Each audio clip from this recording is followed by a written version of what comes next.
Hello and welcome to Symbioses, the podcast with an S. This podcast is usually in French, so let me just put a few words in French for the non-English speakers out here. Bonjour, vous êtes bien dans Symbioses, le podcast avec un S. L'épisode d'aujourd'hui est en anglais et il ne va pas être doublé. Si vous êtes déçu parce que vous vouliez un épisode que vous étiez capable d'écouter et que la langue anglaise ne fait pas partie de vos meilleurs amis, pas de souci, j'ai prévu un petit lot de consolation pour vous. Un épisode bonus hors série sortira vendredi. Il sera un peu plus court que d'habitude, mais il vous permettra d'avoir un épisode de Symbiose sur le mois de juin. Le reste de l'épisode va maintenant se dérouler en anglais. For those of you who listen to this podcast for the first time, Symbioses is a podcast where we interview duos or groups of people that do cool things together, and we try to understand how their cooperation works. Today we are in Germany, in Frankfurt, meeting with Gaëlle and Marion, who are both VP in a big international company at the same position because they are job sharing. I wanted to know more about them, and so I traveled to Frankfurt to meet them and ask them how they work together and how all began. I'm Amandine Barle, and this is Symbioses, the podcast with an S.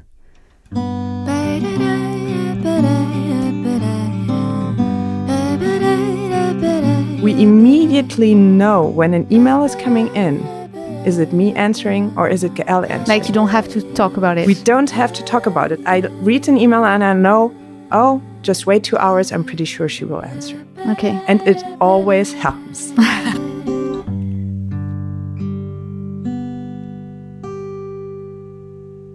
Hello and welcome to Symbioses, the podcast with an S. Today we are in Frankfurt, in Germany, so in Deutschland, and I'm with Gaëlle and Marion. Welcome to the both of you. Maybe I will ask to introduce this interview. I will ask you guys to introduce yourselves. So I'm Gaëlle. I'm exactly 41. I would say I'm a businesswoman. I have a background as an engineer, as an agricultural engineer, and now 20 years of experience in the private sector. And I'm responsible for a business in the chemical industry. Perfect, thank you. How about you, Marion? Yeah, I'm Marion. I would call myself a businesswoman as well, with a background of chemistry. And, the special thing is that Gaëlle and I share the exact same position with the responsibility of a business in the chemical industry. Okay. So you both work at the same position in the same company, is that right? That's true. Okay, that's quite unusual. But my first question would be, how did you two meet? And do you remember maybe your first impression of Gaëlle? Oh, yes, I do. She was very enthusiastic and, I knew it was a great fit from the very first second when we met each other.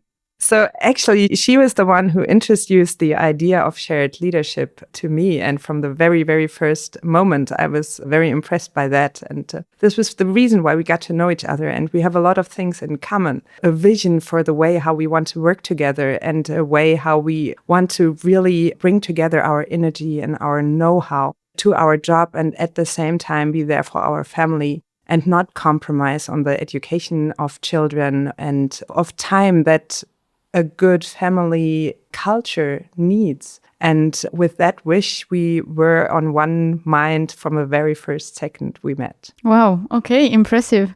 So you guys both have children then? Yes. So you both have families? Yes, we do have families. I have 3 boys at home. And of course, it's a challenge when you want to be good at everything you do. And I want that's really what I strive for, doing excellent in my job and being a good mother to my children. And that's something that I balance in my life every day. It's really like an inspiration, I think, for many people to hear that. Not only women, I'd say. And I have one girl at home, one daughter, and another one coming in January. And I would like to explain a bit more how I came on this idea of job sharing, and also then explain why I also knew from the very first second why Marion is the right partner for me. The very basic thought was excellence. I do not want to compromise on excellence. And I knew that in certain jobs, there is a certain amount of time that you need to bring in order to be excellent. And this is the case when you're responsible for a business. You have to have 360-degree perspective on what is happening short-term, mid-term, and long-term. You have to be able to do the integration of all that. And with the best will and the best intelligence you can have and the best experience you can have, there is a point where you need certain time to do that. And so I did not see how I could do such a job, which I love, just with 80% or less of my time. And I said, well, what could be the option that do not compromise on excellence, but provides the opportunity to care for the family and for the company in a, I would say, fair manner for both. And that's how the idea of job sharing came. And when I met Marion, the first thing where I knew that's going to work is that we have the same ambition. And I think this is very, very, very important. We then also discovered many other things when we started working together, that we were extremely complementary in terms of CVs. Okay, that we got it quite quickly, but also in terms of soft skills, in terms of competencies, in terms of approach of a project, but also of life and in the bigger things, and how much this is bringing so much value on the table. Okay, thanks. I really loved many things in what you said.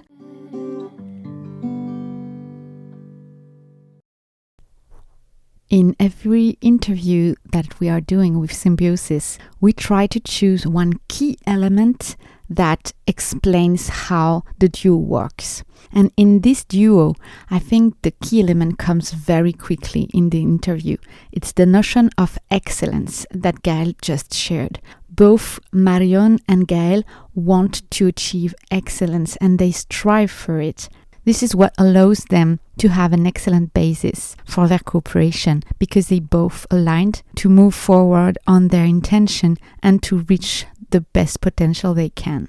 Therefore, this is the key to today's episode. There is one key element that I'm not sure I got, so I'm going to ask the question. You guys didn't really know each other before, like applying together for the job? This is what I got from what you said, but it's very surprising to me, so that's why I'm asking the question. Yes and no. So we didn't know each other before we got to know each other with the intention of Gaëlle looking for a tandem in a job and having the idea of shared leadership in her mind. And then we got to know each other and we really started to work on the idea of shared leadership. Because in the company we are working at, it is not a usual way of working. Not yet, is what we can hopefully say. And so we really made up a concept, we sat together, and it was kind of our project we were working on. And this is how we got to know each other a little better. And we confirmed with doing that the feeling that we had from the very first moment, that this is a great fit, we have common goals, and that this is a great thing we can bring to life together. Okay, wow, okay. Marion, you said that Gaëlle approached you with this idea? Indirectly. Indirectly? How did it happen? So via my supervisor at the time, to whom I had confided the wish to be and to keep my position, but also this wish of serving the business best by working in a shared leadership. And in parallel, this supervisor interviewed Marion for another opportunity or an opportunity in the business lines. And he was the one saying, hey, girls, you should talk to each other. And I think this is something we can be thankful to that person. Absolutely. Very interesting. Actually, the same thing happened. I told you that before I interviewed Jean-Damien and Landry at Polytechnique in France. And the same thing happened. It's someone else, an exterior person, a third person, that said, you guys, you should apply together for the position. I think it's really interesting to find this coincidence between the two stories. It's something to think about. Okay. Which means that we are not daring enough. It's sometimes you need a third person to just say, hey. It's very interesting because in doing that, and you said it, Marion, and also the guys said it, you are creating paths that are not like built yet. So you are building a path. And so it's sometimes helpful to have someone that is outside of you to help you just get to the idea of like building this path. And then you get to build a path because you're a strong and powerful woman. So this is how it began. Can you tell me how you work together? Are you in charge of certain tasks and Gaëlle is in charge of other tasks? Or do you work on the same task, but at different moments. So how does it work? Or is it, because I've had everything in those interviews, so you are totally allowed, and actually there's no bad answer, to say there is no clear role and responsibility. It would be you don't know me. So, I mean, I'm ready to hear anything, but I'm really curious to see how it works. I think the secret is very simple. It's clarity and flexibility. And the one is not replacing the other. We have defined focus area because to start with, in our role, we cannot dilute accountability. Yes. So there is one key KPI which we cannot split, we cannot share, we own, both of us equally. It's ultimately the EBITDA, the financial KPIs of our business. So it was clear that we cannot allocate tasks and we cannot allocate purely responsibilities. We have to understand and give clarity to the organization who is the primary contact person for what topic. So that's what we've done. And we've done it leveraging our strengths and leveraging our experience. Absolutely. And looking on that, we have the business focus that is really with Gaëlle from her background and her working experience, and the technical and asset focus, which is more on my side. And this is what we clearly communicated to the teams. And this is very helpful for the teams to know who is the primary contact to approach. At the same time, we see that they make also use of that we supplement each other. And if one is not there, they immediately go to the other, and they know after a while working with us now, they know that they can rely on, we take the topics and we pull them further, no matter in which way of area it is. And this is the important thing. That's our promise towards our peers, towards our bosses, and also towards our team, that this cannot be an extra effort. And there's no extra effort in communication having two people in one position. But to the contrary, the two of us make sure that the communication and the information flow between us is secure. So maybe the extra effort is only for you guys to communicate on very frequent basis, but not for the teams and not for the other stakeholders in the company. That's what you're saying, right? Yes, and interestingly, the extra effort is not nearly as high as one might expect, and even we expected before we got into that position. Our exchange is quite easy. We exchange via, for example, Teams or other media that we have, where quick exchange is always possible. And we keep it as simple as possible. And that really guarantees that we have hardly any extra effort in terms of time to really exchange information between the two of us. But we rather use the time that we have reserved for each other to push topics forward, to use the collective thinking, and to make decisions together. Wow, okay, that's amazing. I mean, it looks like a dream situation. It mainly is. It takes a bit of discipline. So we always copy each other in emails. So first you would think, you're going to have an overload of emails. But no, actually you're making things much easier for the other one to follow what's happening. We also have clear rules that if someone starts a topic, the person is really doing it to the end with the team. So there is no switch unless there is absolutely a necessary. Of course, now I'm going on maternity leave in mid of December. There will be a handover of topics that I've pushed forward to Marion. This is, of course, something we cannot avoid. But in normal situation, we just have the very simple rule that whatever you start, you end, unless you need really a very specific support from the other one. And then I would like to add one thing on the split, because that's, in my view, also the power of job sharing in a global role. As you all know, we all have different biological clocks. Yes. And I'm rather a morning person. My strength is in the morning, and I can wake up early, have no problem with early meetings. And that's also where I have my energy. And I'm very lucky to have Marion on the other side, who has a biological clock rather in the afternoon. So Marion is fit in the afternoon, and if needed, even in the evening when I'm dead. So we used also this personal preference. And what I was saying before, we did not know at the beginning, we did not know how much we are complementary also to the full extent. That was something that surfaced later on. So obviously we also allocated the regions. So I'm taking yes. care mostly of Asia and EMEA, and Marion is taking for us the biggest region, which is the Americas. And I think this is also important to realize that there are simple things which, as one person with the best will and the best intention, you simply cannot cover the needs of a global organization as well as 2% can. That's a very interesting topic. And I actually had a discussion with one of my customers last week because they were saying, we are thinking of starting China and the US at the same time. And I was like, okay, and how are you going to handle that in terms of like people? And they were like, we have no idea because our like goal for meetings is like between 9 and 5 European time. So yeah, actually that's a central topic, I guess. And I think it's really interesting to witness a solution, a potential solution. So does that mean that you work in the mornings and you work in the afternoons, or is it more complex than that? It's more flexible than that. Okay. You have to be very upfront with the organization on how you're going to organize, how you're going to collaborate, because then the organization also knows automatically where to go. And then things are very smooth. They're just happening naturally. So you both work like on a daily basis then? Okay, so you literally share one job, but you both work full time. Both 80%. Okay, both 80%. Yes. So, okay, so it means that indeed there is more than one person doing this job. Like this position is assumed by 1.5 persons. And we are doing more than the one job. Yeah. It's a gift for the organization. That's what I'm saying. Yeah, and it's exactly about that. You know, in organizations, you usually think in full-time equivalents. Yes. So in just one job. And I mean, we will talk about this later, maybe. But it was part of like convincing and also offering to the organization this idea of not only thinking in full-time equivalent, but to really think in tasks.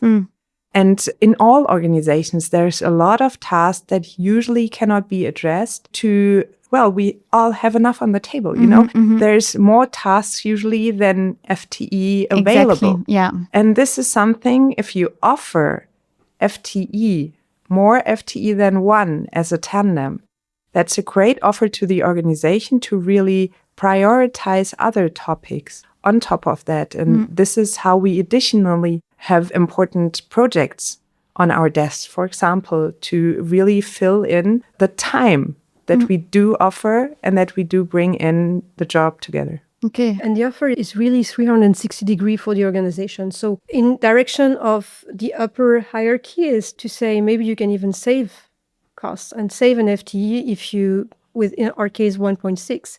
You could actually cover probably at least 1.5, if not 2 positions that you previously had. But in our case, we approach that for the whole organization. So, for example, I have rather the commercial folks working with me, and I am their substitute when they are on vacation. So I'm not asking them to, on top of their job, take their colleagues' vacation. I'm stepping in, and the great thing is, of course, I get the details of the challenges that they get. Of course, it's important to position it well with a team that they don't feel monitored and micromanaged, but I didn't have any issue in that direction. And on the contrary, it actually makes you as a supervisor extremely accessible. And of course, the automatic relief also comes for your peers, because who would get the additional projects, the additional load, which is in the global management team? Someone else in the management team.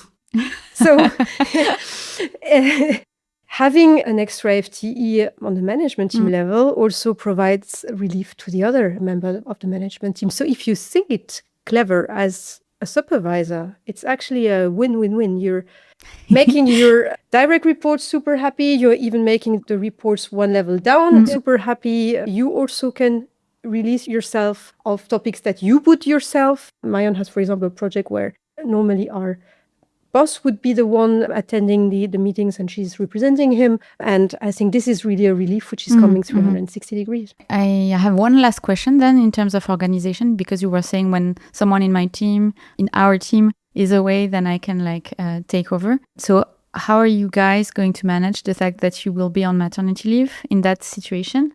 Does that mean that you get the full responsibility, which would be I guess difficult? I know it's a touchy question. So again, if you don't want to talk about it, feel free to say. No, it's exactly like that. For the time that Gaëlle is not there, I will be accountable and responsible for the things that she's responsible for right now as well. But of course, and this is like always on a maternity leave, there the team jumps in. And we do have a great team and great colleagues around us to really address the topic. And Gaëlle, of course, this is something we know for quite some time. So Gaëlle is preparing the situation and really making sure that the tasks are spread over. And yes, of course, right now I'm onboarding into her topics in more depth than just we would do when the tandem would be going on, like with a normal job split. And well, we are moving on with me getting more in the details and then taking over in mid of December. Yeah. And it's a great, this is a win for our employer as well. You know, I am in the topics. I know the topics already. I will take care that the business is running smooth during the absence of the shared leadership partner. And this is what we are also doing when one of us is on vacation, for example. The other one takes over also important meetings and takes care that emails are responded immediately. We have no time lag because of someone not being in the office during that time. And this is a great advantage that a tandem and a shared leadership model in this case brings in. It's really amazing. And I mean, every second that you guys are explaining the situation to me, I'm like, wow, this is really perfect, or looks perfect, or at least very powerful. So then I will get to maybe a nitty-gritty question. Do you guys happen to disagree? And how do you handle that then? Not that often. Maybe we should disagree more often. The reason for that is probably also the tandem, because we had a training a couple of months ago where you would divide blue topics and red topics. So blue topics are really rational topics, fact-based topics. It's very logical. It's, and at the end you come to a logical conclusion. And usually, these topics are very easy to sort. And we have, I would say, most of the topics that we are handling are blue. But then you also have the red topics, where it's about emotions, it's about power game, it's about showing off, it's about positioning, there is a hidden agenda whatsoever. And of course, in a general management role, you have both of these topics on the table. And I have to say that because there is this relationship of full trust between us, we have not had any red topics so far in the last 18 months that would imply both of us, in the sense of we had to deal with emotional topics in the organization where we would have to act together and smartly with the different personalities or different styles in order to solve them. But we have not had any topic where we would have the feeling that there is a hidden agenda or whatsoever to handle. And that's why we haven't had any strong disagreement so far in 18 months. That's actually amazing. Yeah. Absolutely. And it's the sense of how you come into that, and you have to call it relationship. It's an additional relationship that comes into your life. And it's like always with relationships. Relationships are enriching, at least for most of the people they are. And I'm one who feels like that. But relationships don't come for free. So you need to to use some of your internal forces and power that you have to cooperate, to really make sure that you look at the goal and where you want to get together rather than on your egoistic personality. And that's something that stays in front for both of us. The most important thing is our common goal to really be excellent in what we're doing together. And this gives free an energy that I myself would have never believed at work. I mean, most of the people know it from private, from having a family, what power, what great energy a partner, a family can bring into your life. And I explain it very similar. It's a great relationship, additionally, that you have at work too, with respect, with collaboration, and with going forward together. And if everybody has the understanding that we have the common goal, this is very enriching. And this is so special about meeting Gaëlle and working together with Gaëlle, because there's no doubt that this is our common goal and this is the way we push forward our business relationship. Okay, thank you both for this very beautiful answer. I will stay with you. Have you learned something about how you work by collaborating with Gaëlle? I learned so much about myself because, it's also a lot about self-reflection. If you work that closely with someone else, and I have to admit, I never before let someone so close to my way how I work and the way how I get to results. That was usually something which I did myself. And now I share it with Gaëlle. And I show her, listen, I get to this point. And she knows it because she reads the emails. She knows how I interact with the colleagues. And yes, I learned a lot because I learned to understand my strengths by looking and learning about Gaëlle's strengths. And I understood she's very different, very complementary, and she brings a lot of great things to our whole position that we hold together. And at the same time, I learned what is my stake in this, what is my piece that I can contribute. And just to make it more tangible, I give you an idea. By understanding the two of us, and we understood each other quite quickly, actually, we immediately know when an email is coming in. Is it me answering or is it Gaëlle answering? Like you don't have to talk about it. We don't have to talk about it. I read an email and I know, just wait 2 hours. I'm pretty sure she will answer. Okay. And it always happens. Because we have our strengths and I know when I should be the one to jump in and she exactly knows when she's the one to answer. Wow. Okay. And I love it, to be honest. It's great working that way. I would love it too, I think. Have you learned something about yourself? Of course. And I mean, the starting point is you look at how you approach things.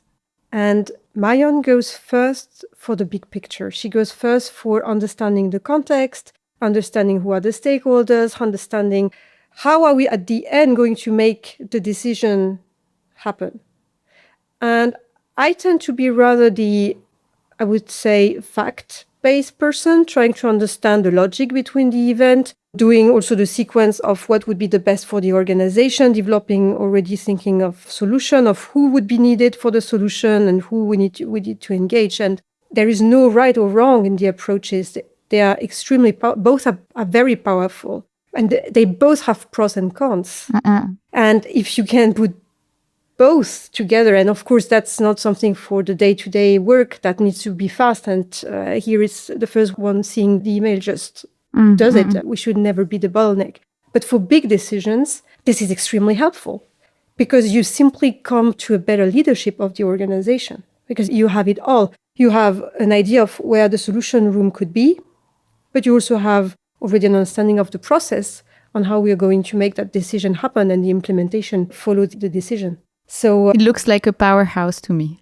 That's very funny that you're saying that because we worked first on a project basis together before we took our role a year ago. And the name of the project was Powerhouse. Oh, wow.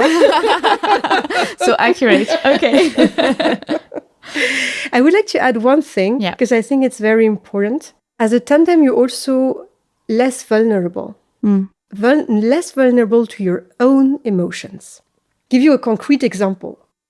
You always have pushbacks, right? You always have sometimes personal attacks in an organization. That's something you cannot avoid. Especially at high management positions. Exactly. And the higher you go, and the more it happens, right? And of course, when you're very relaxed and after your vacation, you take that very smoothly as one individual, all fine. But we all know that quickly before or just before your vacation, you may be a bit tense and a bit tired and you react very emotionally to, and everyone, of course, to her own scale, you would react emotionally, it would affect you at the end. And the reality is we have that to a much less extent. Why? Because we know that the attack, it's much clearer that the attack is on the position. Not on the person. And not on the person. So this is psychology, but you do have automatically a buffer Yeah, that a you're like, distance. okay, the attack is coming to the position, and you even have someone to laugh about it. But the attack say, well, you know what happened? Look, what do you think? And then you have also a sounding person saying, okay, now look, who is the good guy and who is the bad guy from the two of us? How are we playing that? And we win. We always win. It's a very good example, and it's very interesting because it's impossible to like suppress emotion from the equation when you're like working, because it somehow, like you said before, it touches something of your ego. But if you're sharing a position, then the ego just moves back and you're like just focused on the deliverables and the work that you have to do. And yeah, it's really interesting. Thank you for like underlining that. I think it was necessary. Marion, can you tell me what are Gaëlle's biggest qualities? Do you want to hear Marion's answer to that question? If yes, and if you're listening to this episode on the day it airs out, you just have to wait until tomorrow. The second part of this interview will be available on Thursday. And if you're not listening to this episode on its outing day, then you're lucky because the rest is already available in your podcast application. Before we part ways, I wanted to share the cultural recommendation that goes with this episode. With every Symbioses episode, we share a cultural recommendation. And for this one, I wanted to do something a bit specific. Because maybe if you're listening to this, you're interested or curious, or you want to know more about job sharing. So I dug out inside internet and I found a resource dating back to 2009. Yes, it was 16 years ago, where two women actually shared their resources if you want to do some job sharing. They share books, they share links, and 80% of the links are still alive, which is quite good for a website that is 16 years old. You will find the link in the description of this episode and more details in the Substack article that comes with this episode.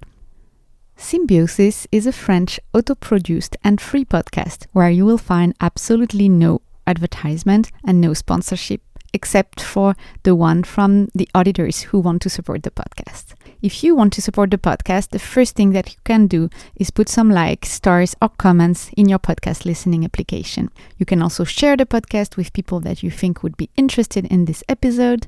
And finally, you can subscribe, which will give me a good supporting sign. If you want to support the podcast financially, there is a link in the description of this episode and you will receive my gratitude, but also some other bonuses. Thank you for listening to that episode, and until next time.